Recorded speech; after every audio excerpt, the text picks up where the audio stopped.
अस्सलाम वालेकुम रहमतुल्लाह। डियर स्टूडेंट्स, हमने class 10th physics Urdu medium के लिहाज से स्टार्ट की हुई है। इसका हम यूनिट नंबर 16 लेकर चल रहे हैं, बुनियादी इलेक्ट्रॉन्स वाला। तो लास्ट वीडियो में आप लोगों को ये वाला टॉपिक करवा चुका हूँ, थर्मियोनिक एमिशंस वाला। इसमें से शॉर्ट क्वेश्चन कैसे आते हैं, एमसीक्यूज कैसे आते हैं, हर एक चीज़ आप लोगों को क्लियर करवाई जाए। इस टॉपिक में हमने देखा था कि जे थॉमसन ने जो रेज़ गुजारी थी इसमें से कैथोड रेज़ ये ट्यूब में से, उसने कहा था कि इसमें डिफ्लेक्शन होती है, इलेक्ट्रिक और मैग्नेटिक फील्ड के जरिए डिफ्लेक्शन होती है। ये मैंने आप लोगों को बताया था कि ये नेक्स्ट टॉपिक में डिटेल के साथ देखेंगे कि इसमें डिफ्लेक्शन कैसे होते हैं, इलेक्ट्रिक फील्ड में डिफ्लेक्शन कैसे होती है और मैग्नेटिक फील्ड में डिफ्लेक्शन कैसे होती है। तो आज का हमारा पास टॉपिक टारगेट यही है कि हमने इस ट्यूब के ज़रिए देखना है कि इसमें इलेक्ट्रिक फील्ड के ज़रिए कैसे इसमें से डिफ्लेक्शन होती है और मैग्नेटिक फील्ड के जरिए कैसे डिफ्लेक्शन होती है। सबसे पहले देखते हैं कि ये हमारे पास लॉन्ग क्वेश्चन तो नहीं बनता होता, लेकिन अगर लॉन्ग क्वेश्चन के तौर पे आज से जो चीज़ें मैं आप लोगों को बताऊंगा, हेडिंग भी बताऊंगा, एक एक चीज़ स्टेप बाय स्टेप क्लियर करवाऊंगा। लॉन्ग क्वेश्चन किस तरह से बन के आएगा, शॉर्ट क्वेश्चन में किस तरह से बन के आते हैं, तो आप लोगों की एक एक चीज़ क्लियर इंशाल्लाह करवाई जाएगी। वीडियो के साथ जुड़े रहेंगे तो इधर बैठे बैठे आप लोगों को ये टॉपिक अच्छी तरह से तैयार हो जाएगा। सबसे पहले देखिए कि लॉन्ग क्वेश्चन ये किस तरह से पूछा जाता है। 16.2 हमारे पास है। 16.2 टॉपिक इलेक्ट्रॉन्स की खसूसियात का मुतालिया। अब ये एक्सरसाइज के ऊपर देखें तो इसका उसने जो लिखा हुआ है कि सवाल ये किस तरह से पूछा जा सकता है। अब देखिए ये वाला जी हमारे पास सवाल है इलेक्ट्रिक, एक सादा डायग्राम की मदद से वो कहता है कि वजाहत करें कि इलेक्ट्रॉन्स की बीम इलेक्ट्रिक फील्ड और मैग्नेटिक फील्ड से गुजरती है, तो इलेक्ट्रॉन्स की बीम पर क्या असर होता है, इन नताइज से इलेक्ट्रॉन के चार्जेस के बारे में क्या नतीजा अखज़ होता है। ये लॉन्ग क्वेश्चन के तौर पर अगर आता है तो फिर इस तरह से ये लॉन्ग क्वेश्चन बन के आ सकता है। तो इसका आप लोगों ने जवाब इस तरह से लिखना है जी। स्टार्ट से आप लोगों ने इलेक्ट्रॉन्स गन क्या होती है, इस तरह से वो पूछ सकता है। इलेक्ट्रॉन्स गन, यहाँ से आप लोगों ने हेडिंग देनी, मैंने इधर हेडिंग लिखी हुई, तो आप लोग ये हेडिंग अच्छी तरह से देख लें। ये सारी की सारी हेडिंग आप लोगों ने लिखनी है, क्योंकि लॉन्ग क्वेश्चन में हेडिंग लिखना लाजमी होता है। इलेक्ट्रॉन गन की हेडिंग देनी है सबसे पहले, तो आप लोगों ने लिखना है जी हम इलेक्ट्रॉन्स बीम की खसूसियात का मुताला करने के लिए इलेक्ट्रॉन्स गन का इस्तेमाल करते हैं। यहाँ तक आप लोगों ने ये इलेक्ट्रॉन की हेडिंग देनी है। उसके बाद आप लोगों ने हेडिंग देनी कि इलेक्ट्रॉन्स के एमिशंस भी, इलेक्ट्रॉन्स कैसे एमिट होते हैं। अब देखिए लास्ट वीडियो में मैंने आप लोगों को बताया था कि इसमें से ट्यूब में से जो ये इलेक्ट्रॉन्स इधर से रेस गुजर रही थी, इलेक्ट्रॉन्स यहाँ से निकले गए। एक टंगस्टन फिलामेंट लिया था हमने, एक टंगस्टन फिलामेंट है ये वाला, इसके ऊपर हमने क्या किया, गर्म किया हुआ फिलामेंट, मीन इसको नीचे से हीट अप किया, गर्म किया, और यहाँ पे हमने वोल्टेज अप्लाई किया था। कितने वोल्टेज था, 6 वोल्टेज था, जैसे कि हमने पिछले लास्ट वीडियो में देखा। इधर भी वो लिख रहा है, देखिए 6 वोल्ट देकर थर्मियोनिक एमिशंस के जरिए इलेक्ट्रॉन्स की बीम पैदा की। मीन जैसे ही हम यहाँ से हीट अप करेंगे इसको, तो यहाँ से इलेक्ट्रॉन्स निकलेंगे, लेकिन ये बड़े आराम से जूम कर जा रहे हैं, एक डायरेक्शन में जा रहे हैं, लेकिन कोई आगे को पूछे, कोई एक तरतीब के साथ तेज़ी के साथ मूव नहीं कर रहे। हमारा मकसद इस वीडियो में ये है कि हमने इनको जो इलेक्ट्रॉन्स निकले इनको तेज़ी के साथ यहाँ से मूव करवाना है, फुल स्पीड के साथ निकले। अब देखिए ये कैसे निकलेंगे। अब देखिए जैसे हमने इसको 6 वोल्ट की यहाँ से फिलामेंट की सप्लाई की, बैटरी लगाई, जैसे हम इसको ऑन करते हैं तो यहाँ से इलेक्ट्रॉन्स निकलना स्टार्ट होंगे, लेकिन ऐसा से।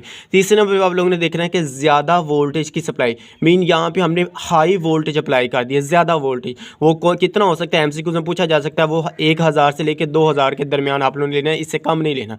1000 से कम लेंगे तो ये इससे ज़्यादा निकले। अब देखिए जैसे ही आपने यहाँ से ये निकल रहे हैं ना, यहाँ से हमने इसको सप्लाई दिया हुआ है, ये इलेक्ट्रॉन्स आसानी के साथ आराम से निकले।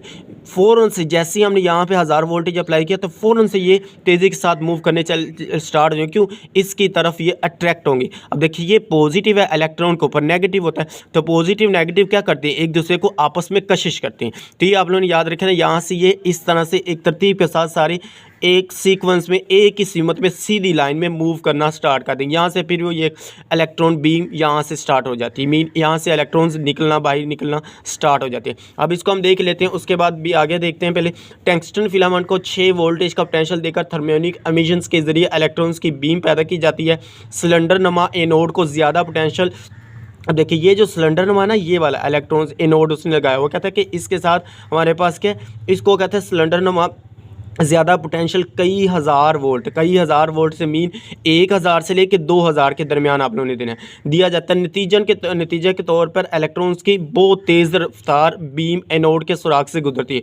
नतीजे के तौर पर क्या होता है, जैसे ही हम इसको हाई वोल्टेज देते हैं, सप्लाई करते हैं, तो इसमें क्या होता है, नतीजे के तौर पर कहता है बहुत तेज़ी के साथ बीम एनोड के सुराख से गुजरना स्टार्ट होती है। यहाँ से क्या लेके ये इलेक्ट्रॉन गुजरा है, यहाँ से गुजरा है, एक तरतीब के साथ निकलना स्टार्ट है। ये सारा अमल वैक्यूम ग्लास बल्ब के अंदर होता है। अब देखिए वैक्यूम ग्लास बल्ब कौन सा था, ये वाला, इसने इधर अलग से बनाया हुआ। अब यहाँ से हम देखते हैं कि इलेक्ट्रिक फील्ड के जरिए इलेक्ट्रॉन की डिफ्लेक्शन कैसी होती है। ये शॉर्ट क्वेश्चन में अलग से पूछा जा सकता है कि इलेक्ट्रिक फील्ड के जरिए इसमें डिफ्लेक्शन कैसे होती है। अब देखें यहाँ से ना, यहाँ से ये तो इलेक्ट्रॉन बीम निकल रही है, ये जो इलेक्ट्रॉन निकल रहे हैं ना वो ये शो कर रहा है कि यहाँ से ये इस तरह से ये सीधे मूव करते जा रहे हैं। उसने कहा कि ऊपर वाली प्लेट को हम P1 कह देते हैं, नीचे वाली को P2 कह देते हैं, ऊपर वाली पॉजिटिव है, नीचे वाली को क्यू नेगेटिव है। इसके ऊपर इलेक्ट्रिक फील्ड की बात करें तो इलेक्ट्रिक फील्ड को हम E से डिनोट करते हैं, तो ये इलेक्ट्रिक फील्ड आ जाएगा। इसके ऊपर पॉजिटिव चार्ज है, इसके ऊपर नेगेटिव चार्ज है। जैसे ये इलेक्ट्रॉन इस तरह से एमिट होंगे, यहाँ से ये एमिशन स्टार्ट होगी, इमिशन यहाँ से निकलना स्टार्ट होंगे,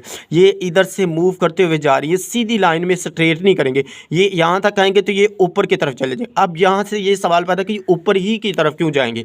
अब देखिए इलेक्ट्रॉन्स के ऊपर क्या कौन सा चार्ज होता है, नेगेटिव चार्ज होता है, तो ये नेगेटिव चार्ज पॉजिटिव चार्ज की तरफ कशिश करेगा, नेगेटिव की तरफ नहीं कशिश करेगा। नेगेटिव चार्ज तो इसको दफा करेगा, ये नीचे नेगेटिव है, ये इसको दफा करेगा, ये ऊपर की तरफ इस लिहाज से ये मूव करे। तो ये भी आप लोगों ने बात याद रखनी है कि यहाँ से ये इलेक्ट्रॉन्स जो हो रहे होते हैं ये ऊपर की तरफ, यहाँ से कंसेप्चुअल शॉर्ट क्वेश्चन बन के आते होते हैं, ये भी मैं आप लोगों को क्लियर करवाऊंगा इंशाल्लाह। यहाँ से ये ऊपर की तरफ चले जाएंगे। अब देखिए ये उसने लिखा हुआ है कि दो पैरेलल मेटल्स प्लेट्स जो कि कुछ फासले पर रखी गई हैं कि इतराब पोटेंशियल डिफरेंस पैदा करके इलेक्ट्रिक फील्ड पैदा कर सकते हैं। यहाँ पे आप लोगों ने हेडिंग देनी सब तीसरे नंबर पे कि इलेक्ट्रिक फील्ड के जरिए इलेक्ट्रॉन्स की डिफ्लेक्शन कैसे होते हैं, इलेक्ट्रिक फील्ड पैदा करना। यहाँ तक आप लोगों ने इलेक्ट्रिक फील्ड पैदा करने के यहाँ तक ये लिखना है। उसके बाद आप लोगों ने हेडिंग देनी कि इलेक्ट्रॉन्स का इलेक्ट्रिक फील्ड में से गुजारना। अब देखिए जो मैंने आप लोगों को बताया वही बातें आप लोगों ने बुक वाले ने लिखी, वही आप लोगों ने लिख देना। अब देखिए जब इलेक्ट्रॉन्स की बीम इन दोनों प्लेट्स के दरमियान से गुजरती है, इलेक्ट्रॉन्स की बीम इन दोनों प्लेट्स के दरमियान कर रही है गुजरती है, तो वो पॉजिटिव प्लेट की जानब मुड़ जाती है। मैंने क्या कहा कि पॉजिटिव प्लेट की जानब मुड़ जाती है। इसकी वजह यह है कि प्लेट्स पर मौजूद चार्जेस इलेक्ट्रॉन्स को कशिश करते हैं। ये भी वजह है कि कशिश क्यों करते हैं, ये इलेक्ट्रॉन्स के ऊपर नेगेटिव चार्ज, इसके ऊपर पॉजिटिव चार्ज, ज़ाहिर सी बात है ये इसको अपनी तरफ कशिश करेगा, कशिश करते हैं। उसके बाद क्या जी, और नेगेटिव चार्ज इलेक्ट्रॉन्स को दफ़ा करते हैं। ये एमसीक्यूज बन के आ सकते हैं, आप लोगों ने इसको एमसीक्यूज के पॉइंट ऑफ व्यू से याद रखना है। कशिश या दफ़ा की खुसूसियत फोर्स मीन एफ बराबर है क्यू ई फोर्स का यूनिट। अब देखिए यहाँ पे जैसे इलेक्ट्रिक फील्ड की जो डायरेक्शन होती है ना पॉजिटिव टू नेगेटिव होती है, इस तरह इस लिहाज से जैसे इसके दरमियान हम इस बीम इलेक्ट्रॉन्स को गुजारेंगे तो इसके दरमियान एक क्या चीज़ पैदा हो जाएगी, फोर्स पैदा हो जाएगी, इसके अंदर फोर्स अमल करेगी। और वो फोर्स क्या होती है, फोर्स इलेक्ट्रिक फील्ड के डायरेक्टली प्रोपोर्शनल होते हैं। ये याद रखने इसका डायरेक्ट रिलेशन, जितनी ज़्यादा हमारे पास स्ट्रेंथ होगी मीन इलेक्ट्रिक फील्ड होगी, इतनी ज़्यादा हमारे पास क्या होगी, फोर्स ज़्यादा प्रोड्यूस होगी। ये भी एमसीक्यूज बन के आ सकता है कंसेप्चुअल कि एफ बराबर है क्यू ई ये इलेक्ट्रिक फील्ड है। उसके बाद क्यू क्या, एक चार्ज है, ये आगे लिखेगा। आप देखें ये लिख रहा है कि चीज़ जिसकी वजह से होती है जबकि इलेक्ट्रॉन्स पर चार्ज क्यू है और प्लेट्स के दरमियान इलेक्ट्रिक फील्ड ई है। इलेक्ट्रॉन्स की अब यहाँ से भी एमसीक्यूज बन के आता है कि इलेक्ट्रॉन्स की अपने असल रास्ते से डिफ्लेक्शन की मिकदार इलेक्ट्रिक फील्ड की स्ट्रेंथ के डायरेक्टली प्रोपोर्शनल होती है। यहाँ तक आप लोगों ने ये इलेक्ट्रिक फील्ड की डायरेक्शन के लिख देनी है। अब यहाँ लास्ट पे आप लोग हेडिंग दे सकते हैं कि डिफ्लेक्शन की शिद्दत। अब डिफ्लेक्शन की शिद्दत यहाँ से आप लोगों ने लिखना है, यहाँ से कि इलेक्ट्रॉन्स की अपने असल रास्ते से डिफ्लेक्शन की मिकदार इलेक्ट्रिक फील्ड की ताकत मीन स्ट्रेंथ के डायरेक्टली प्रोपोर्शनल होती है। यहाँ तक आप लोगों ने ये इलेक्ट्रिक फील्ड की डिफ्लेक्शन लिख देनी। उसके बाद देखें जी आगे एक और है, जे थॉमसन ने दो चीज़ें प्रूव की थी। कहा था कि इलेक्ट्रिक फील्ड के जरिए भी डिफ्लेक्शन होती है और मैग्नेटिक फील्ड की भी डिफ्लेक्शन होती है। ये तो हमने देखी इलेक्ट्रिक फील्ड के लिए डायरेक्शन, अब डिफ्लेक्शन। अब हम देखेंगे कि मैग्नेटिक फील्ड के जरिए डिफ्लेक्शन कैसे होती है। चौथे नंबर पर आप लोगों ने हेडिंग देनी कि मैग्नेटिक फील्ड के जरिए इलेक्ट्रॉन्स की डिफ्लेक्शन। लॉन्ग क्वेश्चन के तौर पर आप लोगों को बता रहा हूँ, शॉर्ट के लिए भी मैं आप लोगों को इंशाल्लाह इसमें से जितने शॉर्ट क्वेश्चन बनती हैं वो अलग से मैं इंशाल्लाह नेक्स्ट लेक्चर में आप लोगों को वीडियो अपलोड करके बता दूंगा कि इसमें से शॉर्ट क्वेश्चन किस लिहाज से पूछे जाते हैं। तो आज हम इस वीडियो में सिर्फ इसके लॉन्ग क्वेश्चन को देख रहे हैं। लॉन्ग क्वेश्चन के इतिहास से किस तरह से आता है तो आप लोगों ने इसकी ये हेडिंग देख लेनी है, इंपॉर्टेंट है। ये नहीं कि इंपॉर्टेंट नहीं है, इंपॉर्टेंट इसमें से भी शॉर्ट आते हैं ज़्यादा, इसमें से चांसेस यही है कि शॉर्ट क्वेश्चन ही बन के आते होते। अगर कभी कभार लोअर बोर्ड वाले लॉन्ग क्वेश्चन के भी तौर पे दे देते होते तो आप लोगों ने ये लॉन्ग क्वेश्चन के तौर पे हेडिंग लाजमी देखनी है। तो उसके बाद आप लोगों ने लिखना है जब हम हॉरिस शो मैग्नेट। अब हॉरिस शो मैग्नेट कैसा होता है, यू शेप, जैसे कह लें कि ये एक यू शेप है, इसके अंदर हमने ये एक मैग्नेटिक फील्ड पैदा की हुई है। इसमें से आप देखिए यहाँ पे हमने मैग्नेटिक फील्ड पैदा की है, यहाँ से इसमें से इलेक्ट्रॉन्स बीम निकल रहे हैं। इसमें से अब देखिए यहाँ से ये इलेक्ट्रॉन निकलेंगे तो ये इस याद रखें इसमें जो मैग्नेटिक फील्ड होता है इसमें ये नीचे की तरफ मूव करेगा।